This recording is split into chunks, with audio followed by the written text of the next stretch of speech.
Olá, é muito comum, especialmente quando a gente envelhece, tomar um, dois, três ou mais medicamentos. Eu, por exemplo, tenho gente na família que toma mais de 6 remédios por dia. Medicamento é bom para tratar doenças crônicas, para a gente viver por mais tempo. Mas o medicamento também pode fazer mal, especialmente pelo risco de interações. Por isso, presta atenção. Hoje nós vamos falar sobre uso racional de medicamentos com um super especialista e eu vou apresentá-lo melhor a vocês. Estou falando do Dr. Gustavo Alves Andrade dos Santos. Ele é farmacêutico bioquímico, doutor em biotecnologia, mestre em farmácia, pós-doutor em anatomia e cirurgia, fez neurobiologia em Chicago, farmácia clínica na Flórida, farmácia hospitalar na França. Ele é professor na Faculdade de Medicina São Leopoldo Mandic e da Faculdade Oswaldo Cruz. Ele também, gente, coordena o Grupo Técnico de Atenção Farmacêutica ao Idoso e também de Farmácia Hospitalar no Conselho Regional de Farmácia do Estado de São Paulo. E ainda desenvolve pesquisa e projetos na área de Alzheimer. Uau, que currículo, hein, doutor Gustavo? Seja muito bem-vindo.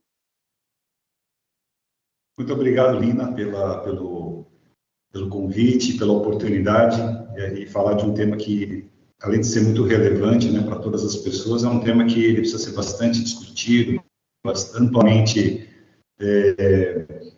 apresentado, elucidado, principalmente. Então, tomara que essa oportunidade ela traga frutos aí para as pessoas. Então, medicamento, claro que os avanços, eles são muito bem-vindos, mas medicamento é coisa séria, doutor Gustavo. A gente tem que lidar dessa maneira? Sim, o medicamento, ele é uma tecnologia, talvez uma das que mais tem avançado nos últimos anos. Né? Nos últimos, pelo menos 50 anos, se você pensar em evolução dos medicamentos, a gente vai perceber que quantas doenças, quantos males, né, quantos problemas de saúde não foram resolvidos, até mesmo que parcialmente, com o advento dos medicamentos. Agora, os medicamentos, por outro lado, eles precisam ser utilizados com rigor, com critério. Comprar um medicamento não é como você comprar, ainda que o alimento também tenha esse rigor, né? Então, veja que não é tão simples assim, mas comprar um medicamento é algo que normalmente tem que ser feito de uma maneira bastante cuidadosa. Existem medicamentos que você pode comprar sem receita, por exemplo, aí tem uma certa fragilidade da questão sanitária no Brasil, em outros países também, você vai comprar paracetamol, por exemplo, que é um remédio super comum, que traz tanto problemas para as pessoas, né? Então, o medicamento é uma coisa muito séria, porque o medicamento, ele sempre pode trazer algum risco, sempre. Seja um risco pequeno a um risco grande. Então, sempre ele pode oferecer algum risco que seja o menor possível, que seja a possibilidade de uma coceira, ele fala urticária, que seja a possibilidade de ele dar uma hiperacidez gástrica, aquela dor de estômago, que seja isso, até outras questões muito mais preocupantes.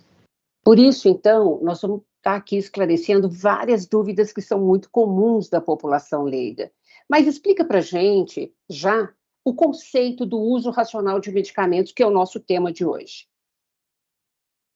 O uso racional do medicamento, o uso racional de medicamentos, é um conceito que vem sendo trabalhado lá desde meados dos anos 80 e diz respeito a você usar o medicamento seguindo alguns princípios. Eu vou citar os mais importantes. Primeiro, o princípio de que o medicamento seja eficiente.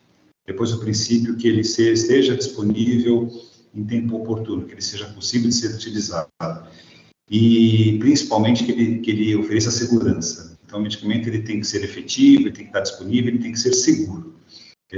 Acho que preenchendo essas três características, a gente consegue entender que usar o medicamento de forma racional é usar com a razão, racional de razão e racional de racionalizar. Usar a menor quantidade de medicamentos possível e que traga o resultado que você precisa. E acessível, né, para a população. Sim, quando a gente fala disponível em tempo oportuno, é a questão da acessibilidade. Muitas vezes você tem remédios que são acessíveis, mas que têm um custo muito alto. Acessíveis, quando eu falo disponíveis, vamos colocar melhor a palavra disponíveis. E você, às vezes, tem medicamentos que têm resultados terapêuticos sensacionais, mas não são acessíveis do ponto de vista econômico. Então, a gente tem esse contraponto entre disponibilidade e acessibilidade. Então, o medicamento tem que ser acessível a ponto das pessoas conseguirem adquiri-lo ou conseguirem acessá-lo via governo, via sistema público. A gente tem isso no Brasil, funciona muito bem, vem funcionando muito bem, claro que com algumas melhorias, e as pessoas então conseguem tratar as suas doenças até com remédios. Eu sempre dou o exemplo da penicilina. A penicilina é um dos melhores antibióticos para tratar a pneumonia comunitária. Custa menos de 50 centavos um frasco de penicilina. Agora, é difícil achar penicilina hoje em dia. Por quê? Porque ela ficou tão barata que os laboratórios não querem mais produzir. E aí, muitas vezes, erroneamente, a gente percebe alguns serviços de saúde que são prescritos antibióticos de amplo espectro em detrimento da penicilina, medicamentos caros que fazem resistência bacteriana, e aí a gente não está fazendo uso racional, no caso dos antibióticos, que são medicamentos. Claro. Vamos tentar esclarecer um beabá sobre os medicamentos. A começar, por exemplo, por coisas mais simples, aparentemente mais simples, né? Tem horário correto para tomar determinadas medicações. Por exemplo, eu não tenho mais tireoide, então eu tenho que tomar um medicamento para tireoide todo dia de manhã em jejum. Por que é importante essa questão do horário? Como é que isso funciona, doutor? Os medicamentos, eles têm algumas questões que a gente pode chamar de técnicas, do ponto de vista da farmacocinética. Para informar as pessoas de uma maneira mais simples, a farmacocinética é uma ciência que vai estudar como é que o medicamento, como é que o seu organismo vai reagir frente ao medicamento, como que ele vai absorver, como que ele vai excretar, enfim, como é que ele vai transformar o remédio e tal. E os remédios, eles têm um horário certo para ser tomado, porque esse horário é o horário que corresponde ao horário que o remédio faz o melhor efeito. Vamos pegar o teu exemplo que você deu aí, sobre o hipotireoidismo. Certamente você deve tomar um remédio chamado levotiroxina. Então, esses remédios chamados repositores de hormônios tiroidianos, como é o caso da levotiroxina, tem que ser tomado em jejum de manhã. Por quê? Porque a levotiroxina ela vai repor os níveis de tiroxina, que é uma substância endógena que nós produzimos, e que ela é produzida ali por volta das 4h30 da madrugada, 5 da madrugada. Então, você tem que tomar de manhã, porque está próximo do horário de você repor essa substância, esse hormônio, perto do horário que seria produzido. Então, isso é uma questão. Tem outro remédio que as pessoas fazem hoje, chamado simvastatina. É um remédio para tratamento do distúrbio de colesterol. Tem que ser tomado 10 da noite. Por quê? Porque o horário que ela vai estar em maior concentração no sangue vai ser perto das 4 da manhã, que coincide com o horário da síntese do colesterol. Ou seja, os remédios têm esse aprazamento posológico, esse de 6 em 6, 8 em 8, 12 em 12, uma vez por dia, porque, primeiro, eles precisam coincidir com alguns horários que têm relação com o nosso metabolismo. E segundo, porque existe um intervalo. O remédio, quando você toma um remédio, ele vai sendo absorvido lá pelo estômago, pelo intestino, e chega uma hora que ele tem uma concentração no sangue alta. Então, é essa hora que é o horário que o remédio está fazendo o efeito pleno dele. Depois a concentração começa a cair. E quando ela começa a cair, é hora de tomar um outro remédio para essa concentração ficar alta de novo. Então, será mais ou menos assim, um estado de equilíbrio. Essa questão de tomar um remédio na hora certa é para você manter um estado uniforme de quantidade desse remédio no seu sangue para ter o efeito esperado naquele momento. Mais ou menos isso de uma forma mais simples. Não, foi perfeita a explicação. Inclusive, ainda na questão de horário, por exemplo, de horário e frequência, tem medicamentos, como você já citou no início da nossa conversa, como antibióticos, que tem uma prescrição por um período específico que a gente não pode passar disso, né? E tem remédios que a gente toma de forma crônica, como a simvastatina, que você acabou de citar. Tem gente que toma a vida inteira para controle do colesterol. É assim mesmo que funciona e que a gente tem que super respeitar essa prescrição. Sim, assim, os remédios de uso crônico são remédios que, via de regra, serão utilizados para toda a vida. Então, uma pessoa que eventualmente tem um problema cardíaco e que tem que tomar uma substância antiarrítmica, que é para colocar mais ou menos assim, colocar o ritmo cardíaco numa condição favorável, ela vai tomar esse antiarrítmico por toda a vida. Pode ser que ela altere dose, e pode ser até que em algum momento o médico mude o antiarrítmico, muda o nome da droga, até por uma questão ali de ter melhores efeitos, de menor toxicidade. E tem remédios que você vai tomar em situações pontuais, como no caso do antibiótico. Agora, o antibiótico é aquele problema, as pessoas tomam antibiótico, tem uma resposta rápida, porque o antibiótico dá a resposta rápida, e tem que tomar por 7 dias. Ah, já tomei 3 dias, não tenho mais febre, minha garganta não está doendo mais, não estou mais com dor de ouvido, aquela infecção urinária estava me incomodando, então eu vou parar de tomar. E é um grande erro, porque você faz uma coisa chamada seleção, e você pode, então, futuramente ter um caso de resistência bacteriana. Então, os medicamentos, você tem que seguir rigidamente o padrão de uso e o tempo de uso para que você tenha o melhor efeito esperado desses remédios. Tá.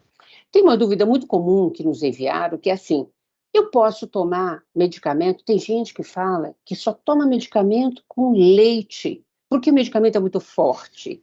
Tem gente que toma com suco, tem gente que toma com chá, né? Tem gente que toma com bebida alcoólica. Então, eu quero uma orientação sua, meio no geral, assim. É só com água que a gente tem que tomar?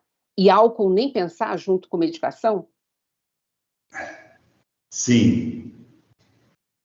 Primeiro, os remédios têm que ser tomados com água, deve ser tomado sempre com água, né? Até isso nessas palestras que a gente acaba fazendo por aí, quando se fala na questão do leite, né? Existia lá um mantra aí do passado que falava que antibiótico tem que ser tomado com leite, né? E tem alguns antibióticos que, pelo contrário, quando você toma com leite, eles formam quelatos, que é como se fosse uma massa indissociável no teu intestino e aquilo sai nas fezes. É o caso das tetraciclinas, por exemplo. Então, medicamentos não podem ser tomados com refrigerante, com suco, até com suco. Tem gente que toma remédio com suco de abacaxi, suco de laranja. Os sucos podem trazer alteração do pH do estômago. Essa alteração pode interferir de alguma forma na absorção do remédio. Jamais fazer uso com bebida quente. Não se toma remédio com bebida quente. Lá em Sorocaba fala leite quente, né? Então não se toma medicamento com leite quente, com café, com chá, porque a bebida quente, ela destrói aquela barreira do remédio, que é a cápsula ou a dragem, aquela parede, mais rapidamente, então ele tem uma velocidade de absorção que não foi aquela pensada pelo fabricante. O fabricante, quando desenvolve um remédio, ele tem um tempo estimado, esse remédio vai ficar tanto tempo sendo absorvido, depois ele vai para o intestino, depois ele vai para o sangue, vai passar pelo fígado, pelos rins e vai embora. Então, a bebida altera tudo isso. E o álcool ele tem uma questão assim, primeiro porque o álcool é um depressor do sistema nervoso central. O álcool, quando você ingere ele de maneira aguda, não de maneira crônica, sem contar no etilista, ele faz aquilo que a gente chama de inibição enzimática, então ele acaba alterando o metabolismo dos remédios. E quando você faz por muito tempo, ele faz indução enzimática, ou seja, ele interfere na metabolização. Em relação à água, tomar com água, tomar pelo menos com um copo de água cheio, salvo em situações muito específicas, como se tratar de um paciente com insuficiência renal crônica ou aguda, algum paciente que tem orientação médica para controle da ingestão de água.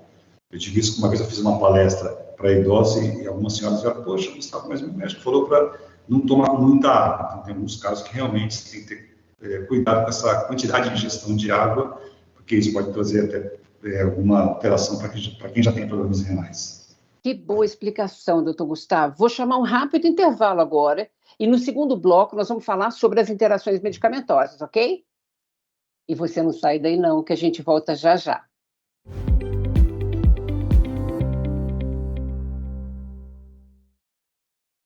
Caso você queira enviar perguntas ou sugestões, é só apontar o seu celular no QR Code que está aparecendo aí na sua tela.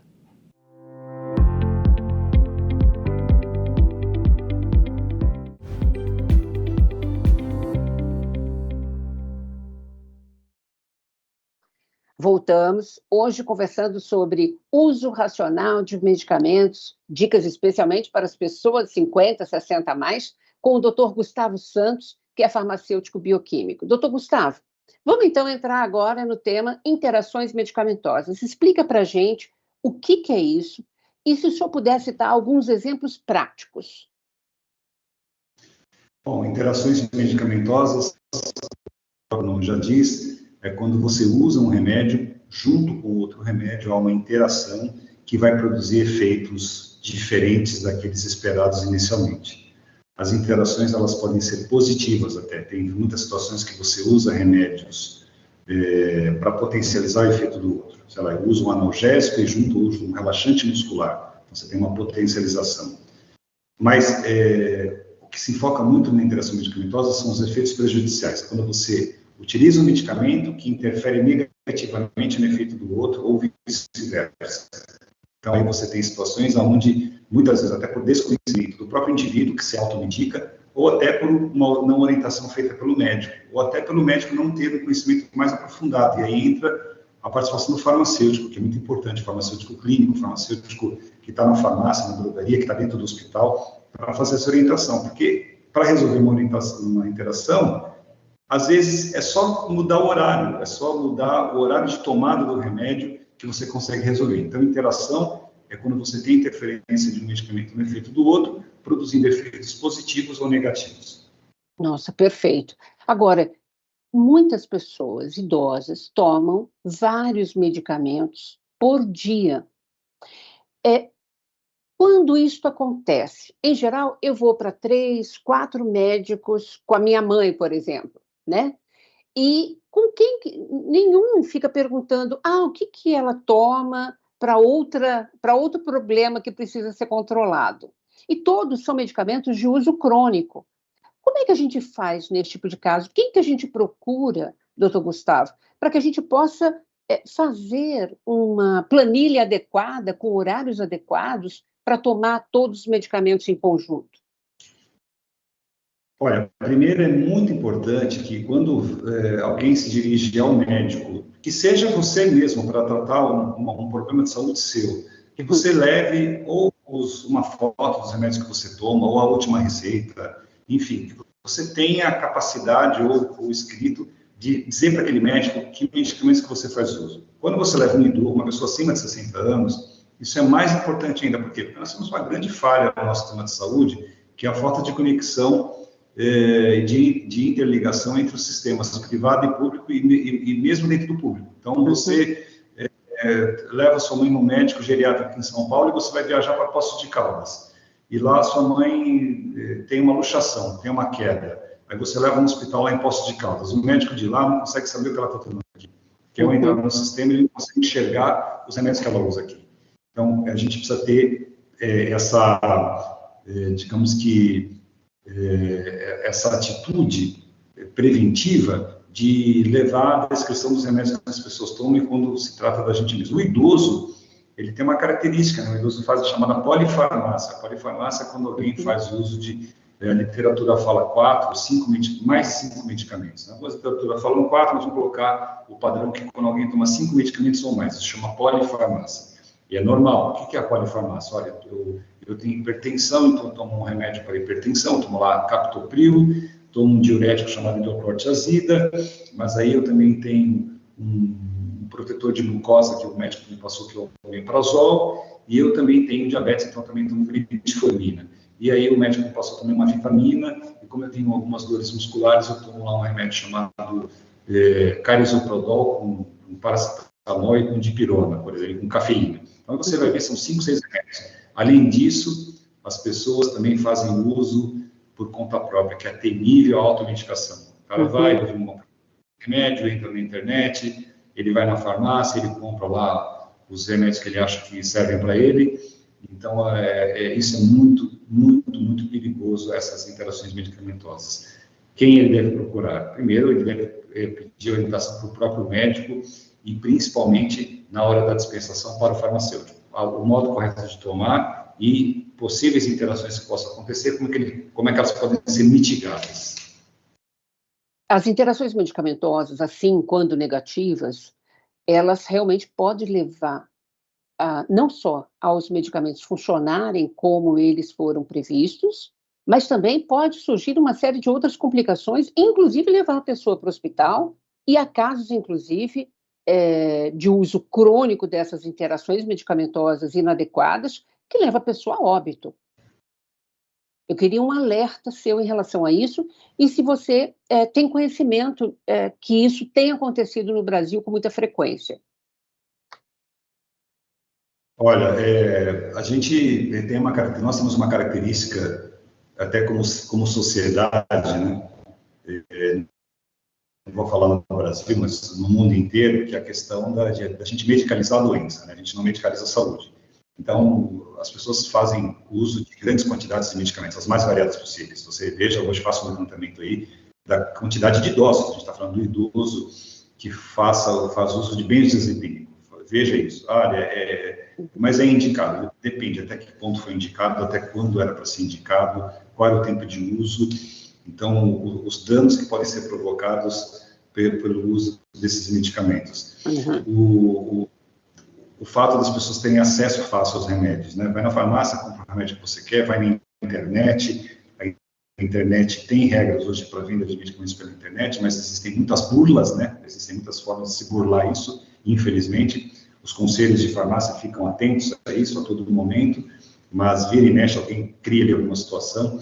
E as interações, para citar, uma questão que é muito comum, Lina, é aquela ideia de que medicamento natural não faz mal. Então, eu estou trazendo uma questão aqui. Então, tem um produto natural chamado ginkgo biloba. O ginkgo biloba, em associação com o anticoagulante, tem uma interação medicamentosa que a gente chama risco de sangramento. Aumento do sangramento e risco de hemorragia. Então, é uma interação perigosíssima. Essa é para citar uma das mais comuns que tem por aí. Outra questão muito comum, e você me fala em alertas, um alerta que eu faço, cuidado, todas as pessoas, mas principalmente o idoso, cuidado com o uso excessivo de anti-inflamatório não esteroidal, cuidado com o uso excessivo de todas essas drogas com ação anti-inflamatória, os idosos até pela questão das dores musculares, dores osteoarticulares, das dores em geral, tem o hábito de tomar lá o seu relaxante muscular, que ele tem mais preferência, o seu analgésico, e isso traz danos incríveis para o sistema renal e o sistema cardiovascular. Uma das primeiras perguntas que o cardiologista faz para alguém quando vai com queixa de hipertensão arterial no consultório é: você tem tomado muito remédio para dor? Você fala: o que tem a ver eu tomar remédio para dor com pressão alta? Tem muito a ver. Então, é um alerta que a gente faz. E as interações, então. Imagina uma pessoa que faça uso de um medicamento analgésico por conta própria e já tem um problema de hipertensão arterial. É uma interação perigosíssima. Imagina uma pessoa que tem um problema renal e que, por conta própria, faça uso de anti-inflamatórios.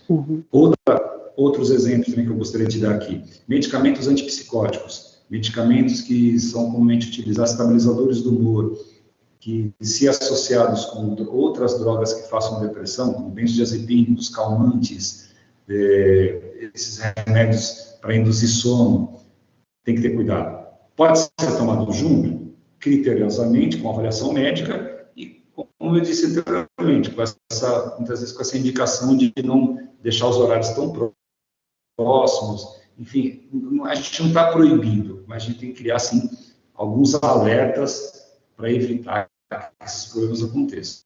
Perfeito. E nada de ficar também tomando o remédio porque funcionou para o vizinho.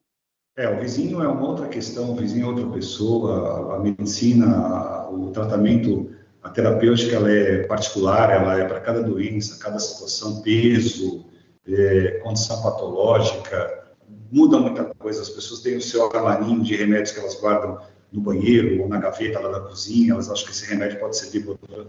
Não serve, o remédio não vai servir para outra pessoa. Aliás, mesmo que você usou, o que eu te aconselho a fazer? Vai na drogaria mais próxima, entregue, eles têm sistema de coleta, esses remédios serão depois todos destruídos ou apenas serão testados para alguma situação mais específica, mas eles serão, então, incinerados, e não guarde remédios que você não usa mais em casa. Ótima dica. Super obrigada pela sua participação, viu, doutor Gustavo? Foi incrível.